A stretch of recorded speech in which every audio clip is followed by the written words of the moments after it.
ओम पूर्णमदः पूर्णतः पूर्णमुदच्यते पूर्णमादाय पूर्णमेवावशिष्यते।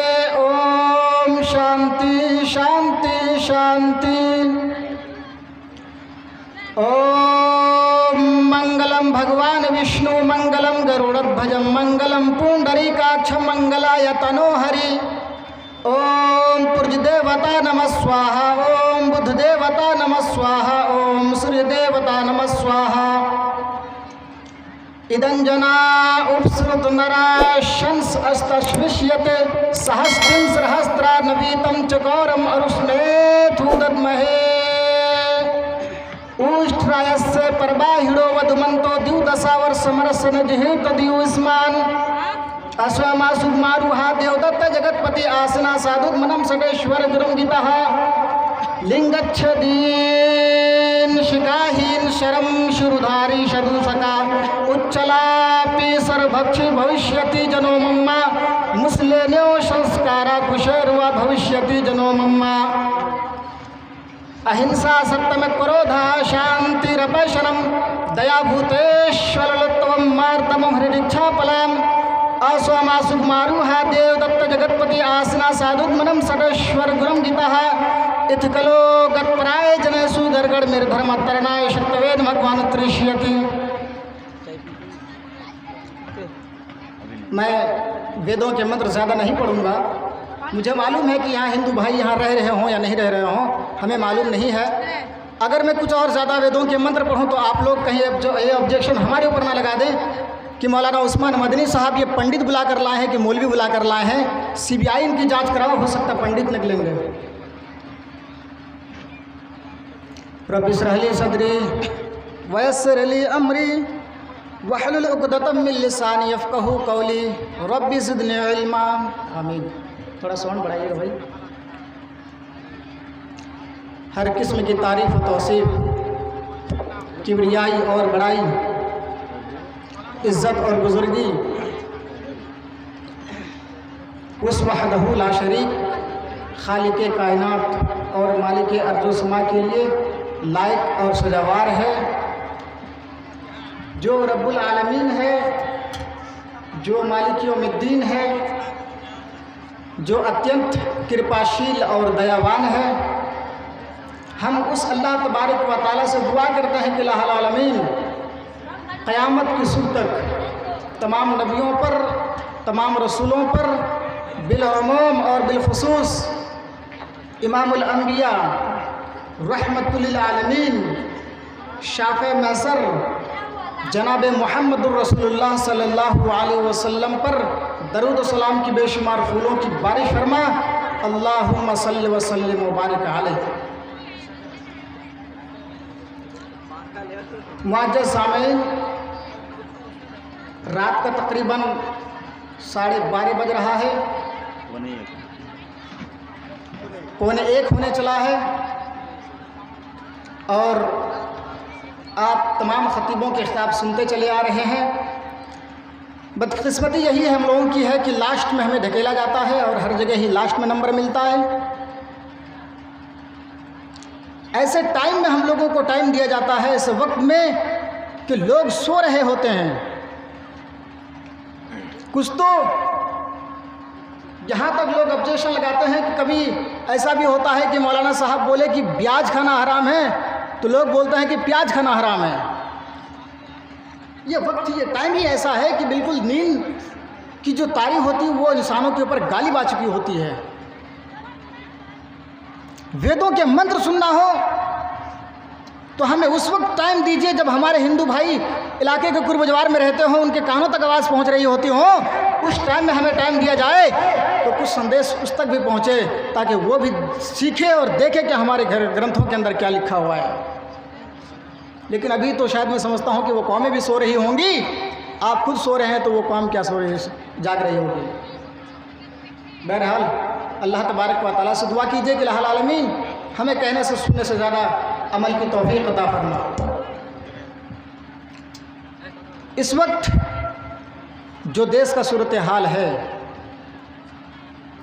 और जिन हालात से हम दो चार हो रहे हैं,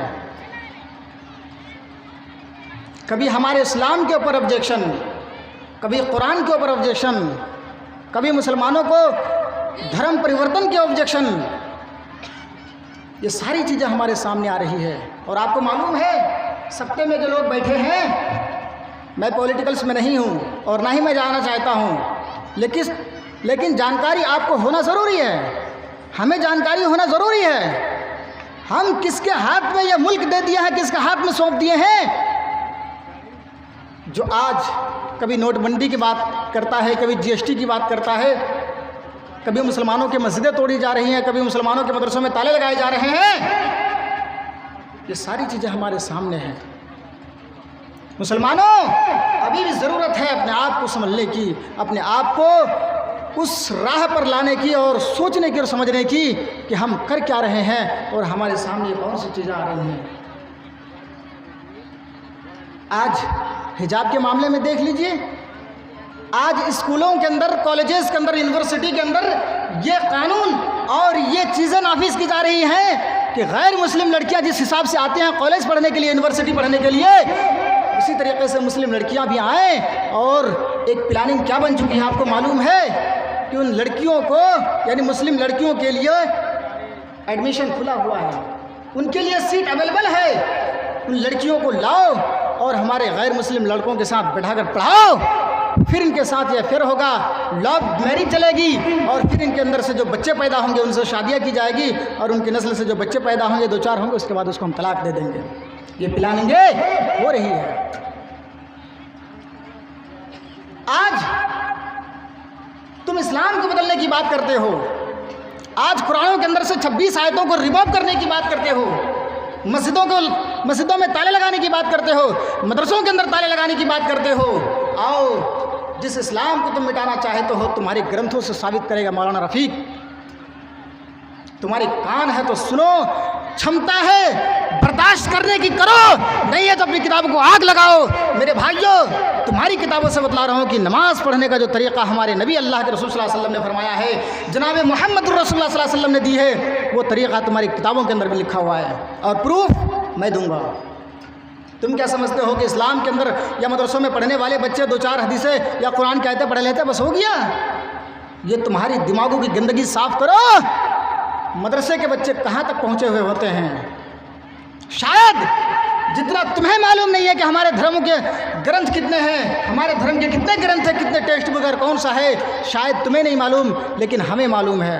मैं बताऊं, गिन लीजिए, ऋग्वेद, यजुर्वेद, अथर्ववेद, सामवेद, भागवत पुराण, कल्की पुराण, भविष्य पुराण, रामायण, महाभारत, श्री रामचरितमानस, अल्लोपनिषद, 18वां पुराण, शिव पुराण, गणेश पुराण, विष्णु पुराण, कुंटप सुत्ता, शतशोधर उपनिषद, छंदोग्य उपनिषद, ये तमाम किताबें हैं और इन तमाम किताबों के अंदर जनाब मोहम्मद रसूलुल्लाह सल्लल्लाहु अलैहि वसल्लम की तालीमात मौजूद है। आइए एक एक वेद पढ़ता चलूँगा और दिखाता चलूँगा कि देखिए कि इस्लाम के बजाय गैर मुस्लिमों के धर्मों के जो ग्रंथ हैं, उन ग्रंथों के अंदर जनाब मोहम्मद रसूलुल्लाह सल्लल्लाहु अलैहि वसल्लम की क्या तालीमात है, अल्लाह के रसूल सल्लल्लाहु अलैहि वसल्लम को किन चीज़ों के रखा गया है।